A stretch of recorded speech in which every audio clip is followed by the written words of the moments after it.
বিবাহিত জীবনের বছরের পর বছর গড়িয়ে যেতে লাগলো। বিবাহবার্ষিকী পালন না করলেও ক্যালেন্ডারের পাতা যখন ফেব্রুয়ারি স্পর্শ করত, তারিখ দেখে শুধু মনে হতো ব্যর্থতা ও একাকিত্বের আরও একটি বছর পার হলো। মা হতে না পারার বেদনা ততদিনে আমায় আষ্টে পৃষ্ঠে জড়িয়ে ধরেছিল। যদিও এতে আমার কোনো হাত ছিল না, কিন্তু তারপরেও নিজেকে অত্যন্ত অপাংতেজ ও তৃপ্ত লাগত। ছলে তুতোই নির্লজ্জের মতো সমাজের চোখে আঙ্গুল দিয়ে সারাক্ষণ দেখিয়ে দিত, তুমি কিসের নারী, মা হতেই পারলা না। যেন মা হবার মাঝেই নারীত্বের পূর্ণতা। নারীর জীবনে মা হওয়াই কি সব? একজন মুসলিম হিসেবে সফল হতে হলে মা হতেই হবে, এমন কোনো শর্তের তো কথা কোথাও শুনিনি। তবে কেন সবাই আমাকে খুঁচিয়ে ক্ষত বিক্ষত করে আনন্দ পেত? উপরের স্বাভাবিক চেহারার আড়ালে কত অশ্রু জমা ছিল তা কি কেউ জানতো? তখন আমি মোটামুটি প্রতিজ্ঞা করে ফেললাম, কখনোই কাউকে বিয়ে করছো না কেন, বাচ্চা নিচ্ছ না কেন, অথবা কোনো রকম ব্যক্তিগত বিষয়ে অবান্তর প্রশ্ন করব না।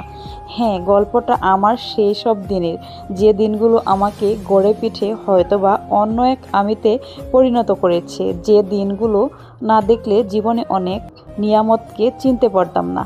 বিয়ের প্রথম 2 বছর পড়াশোনা এবং স্বামীর পোস্টিংয়ের চাকরিতে এক জায়গায় থিত হওয়াই কেটে গেছে।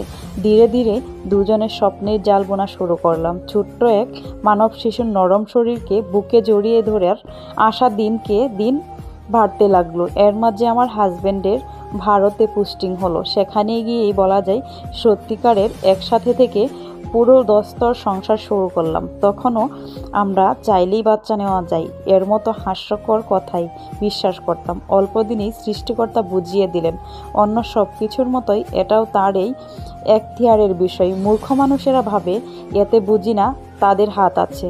ভারতের প্রথম ডাক্তার দেখালাম, উনি এরকমই হেসেই উড়িয়ে দিলেন। অন্তর 1 বছর অপেক্ষা করতে বললেন।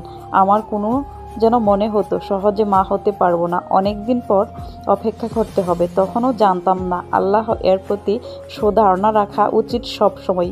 উনি সহজেই আমাকে দেবেন না, এমন কখনোই ভাবা উচিত না। কতজনকে দেখেছি কত রকম সমস্যা, তাও কনসিভ করে ফেলেছে। সেখানে আপাতত দৃষ্টিতে আমাদের কোনো সমস্যা ছিল না, অথচ ভারতের পাট গুটিয়ে দেশে আসলাম। আরও নানা শহরে বন্দরে সাজালাম। 6 থেকে 7 বছর কেটে গেল। সাজানো সংসার সেই শূন্যই রয়ে গেল। আত্মীয় স্বজন একসময় হাল ছেড়ে দিল, ধরেই নিল সবাই এদের আর ছেলে মেয়ে হবে না। অনেকেই করুণা মিশ্রিত চোখে তাকানো শুরু করলো। আমার পরে যত চাচাতো ফুফাতো ভাই বোনের বিয়ে হয়েছিল, একে একে তাদের ঘর আলোকিত করে সন্তান আসা শুরু হলো। বান্ধবীদের অনেকেই দ্বিতীয়